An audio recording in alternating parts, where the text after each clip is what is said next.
Hey guys, I'm Courtney, I'm Peyton. and this is The Real Geeks. And today, we talk about Moon Knight. I think this is episode 6, right? Five. Five. Come on, now you getting ahead of yourself. Yeah, that's because I'm waiting for that next episode. Nah, exciting. for real, It's Marvel's exciting. doing a great job with this show. This episode has to be talked about because I was wondering what was gonna happen, but more happened than I thought was gonna happen. Stuff we needed. This is like some series. This is what we love Marvel for. It was a lot of answers. Character development. Mm-hmm. That's all we asking for. DC. I'm sorry. I don't mean to put you out there. This is Marvel. Easy. Marvel. I'm sorry. Easy. I love you, DC. I'm just saying, it's good, man. And with the character development they had with Mark, it's insane.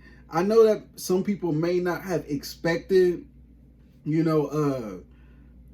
Steven not being the real person, I guess. The real identity.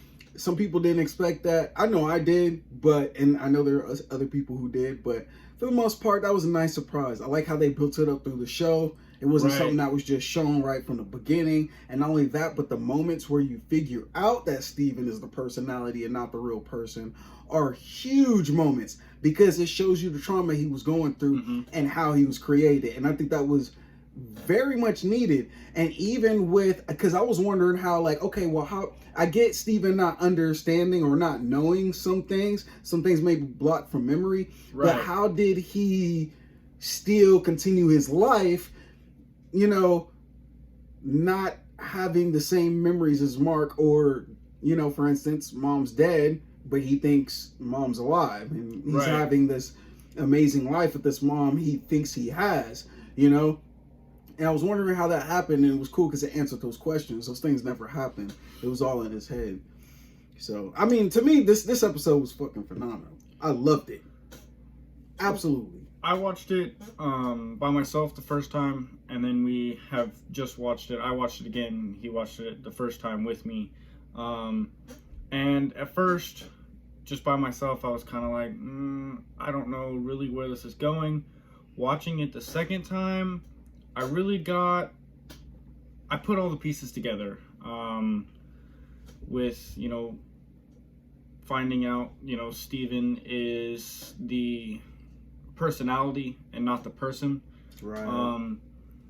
And we still don't know who, we know the hippo lady is a god, but her voice sounds so familiar. Like, I still feel like it could possibly,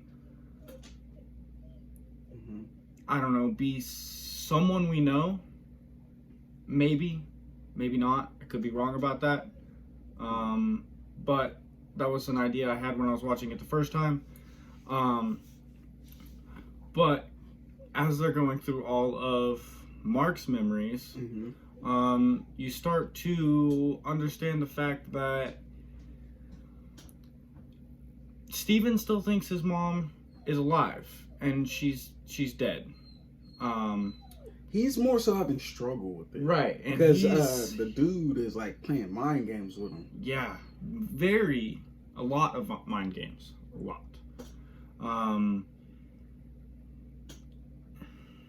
It's crazy though how that's happening. I like how they did the psychology thing. Like, they decide to play mind games. Not only, see, this is something I like about Moon Knight. Moon Knight is doing a great job because they're putting the viewer in the character's place. So you're feeling what the character's feeling. I know that sounds cliche. You're going but let me explain a little bit further. Right. Only because they're doing a supreme job at this. What they're doing is they're making you feel exactly what the character is feeling. You know what I mean? So I like that, for instance, usually when you watch a movie, the character's going through the psychological games, and you're kind of like, oh, that's crazy. I mean, this is happening. Da, da, da, da. But when you're watching Moon Knight, you're going through the psychological games. Oh, wait, I just watched evidence of his mom being dead. So I, as the viewer, believe it. Then, boom, you're in the room with them, and he's like, your mom's on the phone. and you're like, wait, what? Is his mom dead? Right. Like, you know what I mean? So you're also going through it. You don't know the answers. And that's what I like. You put us in first person, not third person. Right. You're viewing it from Mark and Steven's perspective as Best way to know a character. and mainly Mark's perspective. I mean, you are getting a lot of Steven's perspective, but we're still gaining answers on how Steven's reacting and feeling, because Steven at this point is confused. And by confused, I mean he is confused. And let's talk about the genius of the fact that Mark is the real person and Steven is the personality, but they started this off with Steven. Right. They made us feel like this is the man we want to root for because he's good-hearted. He doesn't Right. want to hurt people. He's a kind person. You know what I mean? Like, and you dealing with this person, and then they throw in Mark, who's the real person, and he's an asshole. You know, he's a murderer. You know what I mean? And he comes from the shadows. He's from the mud, and he's just rugged, rigid, just asshole. Period. You know what I mean? I And so you don't want to root for the asshole. You want to root for the kind guy, Steven. And so as the show is marinating and you know it's going on, you're like, so Mark's the real one. But it makes sense. You're not even disappointed because it's like, wait, Mark does seem like the type of person who's going, you know, he is who he is because he's obviously had a tough life somehow. Mm-hmm. You know what I mean? So it would make sense that if there's personalities, why would it come from the nice guy who's got it all together and very smart and treating people kindly and he has just this really nice life? You know what I mean? That wouldn't happen. It would come from the guy who's having the issues. And it also, there's a, you know, when you find out how Mark's brother died, you get the sense of, you know, his mom hates him for that. I mean, absolutely you know, hates him. You know. And she blames tough. him 100%. Man. And, you know, I've never lost a brother, but I know if I ever, you know, lost a brother in a way that Mark did, yeah, I would feel like part of that would be my fault because I put my brother in that situation. If I was, you know, Mark and playing that role, because you knew you could have went home. Right, you could have. It started raining, and your little brother says, "Hey, we're not supposed to be here while it's raining." Mom says we should go home. Right, you should need to, you know, turn around and go home. But not only that, but he didn't just tell his brother no. What did he say? Stop being a baby. yeah, So he felt real bad because he was like, not only did I tell my brother no, I pressured him into going. right, So it's my fault completely. right. That's tough. That's tough, It man. really is, and I love it though. it's really good. I mean, the show is phenomenal. It's character building, man. It Mhm. gives you things to actually okay, you can create a story for a character, but the ones like people are really gonna like, I can't wait to see him in the next movie, I can't wait to know what's gonna happen to him, are the ones where they actually have real things. Like, dude, this is like, I have to thank Disney. Thank you. You know why? Thank you. You know why? Because you're keeping it real. Because when the mom was 100%. beating on the door, boom, boom, boom, boom, boom. Open the door, Mark. Open the door. And you know, he's scared. You feeling the fear. He in the fetal position. And then, you know, his eyes are on the back of his head. Oh, so Mark comes out and he's like, I better clean up before, you know, don't want mom to see the Steven mess. comes out, not Mark. Or Steven, you know what I mean? And then he's like putting up his pencils and cleaning up and stuff. And then when she busts in the door, she got the belt in her hand. And she just, you know, like, there was no like freeze frame. There was just a camera moving with adult Steven and Mark out of the room. Right. But she was going in and, you know, you heard the hits and stuff and the crying. And it was just kind of like, wow, like, she was a very abusive mother. Mm-hmm. Like, this happened because he was seriously traumatized. And Mark finding out that not only am I not the real person, but I'm the personality. But this happened because there were some things that even in, okay, so Steven and Mark are the same person. but they're really different people. You know what I mean? Completely different people. And Steven is looking at it like, wow, like that was really traumatic. Like, wow. Now even towards the end of the episode, you get the sense that Steven understands Mark. And right. he no longer blames him for all the stuff that he's done. Mm-hmm. He's like, dude, it's not your fault, man. It's not your fault. You were a kid, dude. Like, that should have never happened. And so because he understands he's the personality who's technically protecting Mark, right? You know what I mean?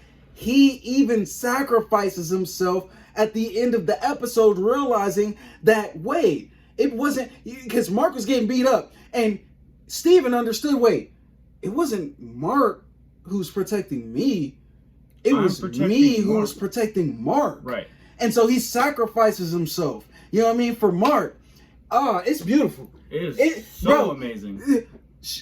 Superhero stuff, Shakespeare. You know what I'm saying? Like, come on now. I like what you did there. I like what you did there. Give props when props is due. Like, yeah. Wow. Like, I'm a DC fan. My favorite hero is Batman. I like the Holy Trinity. You know what I mean?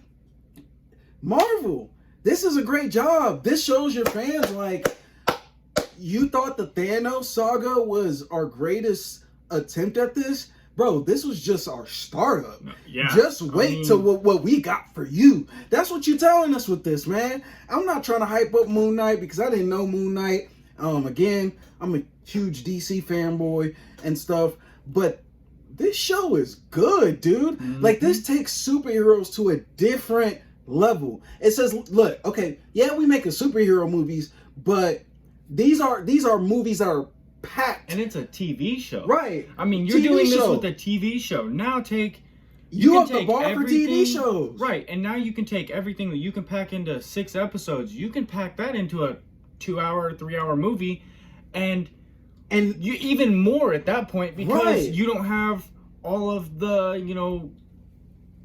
you can pace it. Yeah. You can pace it. You can give it an episode by episode and know that, bro, the story's not all the way told. Not only that, but now you got fans who are okay, Moon Knight. Somebody, let's say majority of people didn't know about. I don't know if they did or not, but let's just say that majority of people didn't know about. Guess what? Now they know Moon Knight. Now they're cheering for, bro. Now we're cheering for Mark and Steven. Now we're like, bro, if he's in the movie, we like, bring it on.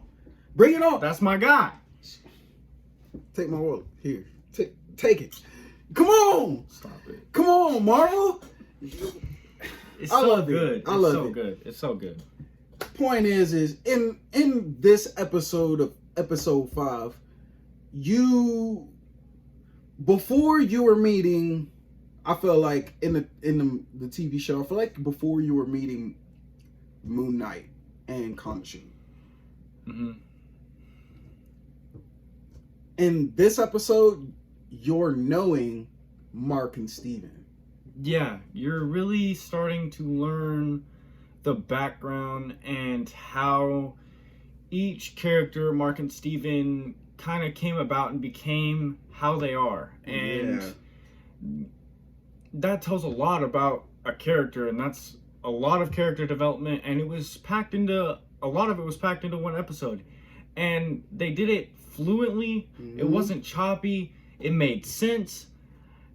And it was just great writing. I want to blow your mind a little bit too, because in an episode like this, it was about Steven and Mark, but you also got to. People will miss this because it was very just kind of put in there subtly. But when you watch it, understand, watch and pay attention to the need for Khonshu. Mm-hmm.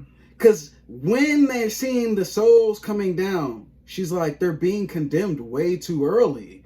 You know what I mean? Immediately the answer was Khonshu. That's why we needed Khonshu. Khonshu was the true seeker of justice and the vengeance for the innocent. You know what I mean? Right. He was doing it the right way. He was the protectors of... He was protector. What did he say? He said, will you be the protectors of the travelers of the light? And then he said, will you be my vengeance against evildoers? Mm-hmm. And that was the creed that he had to accept. It's just insane to see and I know that people will glance over it. They will gloss over this. The need for Khonshu was made very evident in this episode, that he's someone who is needed amongst the gods, you know. And it was also cool to hear them mention Black Panther in the ancestral plane, dude. Also, you may have missed it, but where Khonshu picks up Mark as his avatar, that is the same place where Mark's ex-wife or wife, her father died. That's the same place. As they're walking through, you see her father's dead body. Yeah. And he's telling Steven, like, this is, you know, where all of this went down. You know, she told you about this, and this is really, I mean, this is what happened. And then, obviously, Mark, through what had happened that night, had gotten his ass kicked. I mean, he had just gotten beat up. And so he was laying at the foot of Khonshu's statue, and he was about to commit suicide. He was about to kill himself. And Khonshu, that's when Khonshu comes in and he tells him the creed, and he's like, hey, you know, I'm looking for an avatar. Do you accept? Then Mark accepts. The suit comes onto Mark. Mark heals. Cuts to the next scene. But I thought that was really interesting how they connected. That's where he became the avatar, with that moment in Mark's past. I just thought that was really interesting how they wrote that. And I even think it was strategically kind of cool, because Khonshu knew that his mind was broken in half with Steven and Mark. And so he knew he had the perfect avatar in a person who would easily be able to keep the secret, live a normal life, and live as the avatar of Khonshu, because Steven would never remember. The other half of him that he is not right now will not remember this. Only the half that I'm dealing with currently will remember this. Right. You know what I'm saying? And I'm like, wow. Just wow. Like, I love it. I'm just like it's very so impressed. Like, the more Marvel comes out with things, the more like I'm like, dude, like, you guys are there. I knew it was stupid to think that the Thanos saga was the best Marvel was doing. I even continued to tell people, nope, I'm telling you, Marvel's gonna come out with some stuff that's gonna blow our mind. This is just the beginning. They're doing it. And again, I'm a DC guy saying this, and I knew it. You know what I mean? But this is crazy. I also want to see, and again, I love how we can do this. You can do a review about a show, and it connects to so many other things. Thor: Love and Thunder is going to explain to us how deities interact with the mortal world, because we will, it's not spoiler talk. You if you've seen the trailer, you know Zeus is in it. You know what I mean? I mean, bam. I mean, you can't get no more clear than that. You know what I mean? Lightning bolt. Who else catches lightning bolts? That's a god. Come on now. And we already got Thor there. Thor's the other guy that was in the scene. So who else is that? Right. Come on now. So we're going to get to see how deities know each other. They all know each other. How they interact with how one they another. interact with one another and with us, the mortals. Right. You know what I mean? So, wow, this gave us so many things also, to look forward to, dude. Something that I just thought about was, since they talked about Black Panther and Black Panther's in the MCU, does that automatically put Moon Knight in the MCU? Oh, that's already done data. First off, if anybody is curious about anything that's TV show related, anything that deals with Marvel at all, that's why you have the Marvel Multiverse RPG game that's coming out. Yeah. Everything is canonical to the theatrical universe. So, the shows that they come out with are canon to the theatrical universe. That's why they mention the Black Panther and stuff, because it is, Moon Knight is in the same world as Black Panther and Iron Man and Hulk and all them. He's just on the show. We watching him on the show. But mark my words, I said it before in a video, I'll say it in this video. They are doing this as an experiment, to experiment with characters that people are not familiar with, to bring them to the big screen TV. Mark my words, Moon Knight will have a movie where he's on the big screen, or you will see him cameo in a movie with other heroes. That is That is what they're doing, and it's a formula. I can't wait. It's working. The formula is working. Oh, it's gonna be so good. I can't wait. I can't wait. I can't wait. So you guys have heard our review about Moon Knight. Again, there's so much stuff in there. Honestly, we could continue talking about it, but we hit all the highlights and the big points. You know what I'm saying? And it was a great movie. A great show. We got episode 5 is awesome. I can't wait for episode 6. Episode 6. Today's Tuesday. Wednesday, I believe. No, today is Tuesday. Tomorrow is Wednesday. The new episode comes out. We'll have another episode on that tomorrow for Moon Knight. That'll be the 6th episode. I'm pretty sure that's the season finale. Oh wow. Good job. I'm pretty sure. That means he's let me tell you something. If they're making 6 episodes and that's the season finale, let me tell you guys something. There's gonna be so many. There are movies. Oh, he's moving from show to movie. Mm-hmm. Show to movie. Mm-hmm. They're not making 6 episode seasons. That doesn't make one season. All he's got is one season. That doesn't make money. Right. Residual money. He's going to the movies. He's going to the big screen. He's got to. Watch out for that, guys. Marvel, this is a DC fanboy reporting in saying, I love what you're doing. I love your work, and I cannot wait for more stuff. I take my wallet. You know what I'm saying? So you guys have heard and from as a us. Marvel fan, hey, keep doing it. I love what you're doing. You're doing it great. Yep. Everything you're doing, it's working. It's working. Keep it up. It's working. We'll see you guys at the next episode. And we're reviewing all Marvel movies, so Yeah. When Multiverse of Madness and As Thor: soon as Love it and hits, Thunder comes out, you're there. getting a review here. Yep. So that's our take. Real Geeks. Unite. That's how we do it.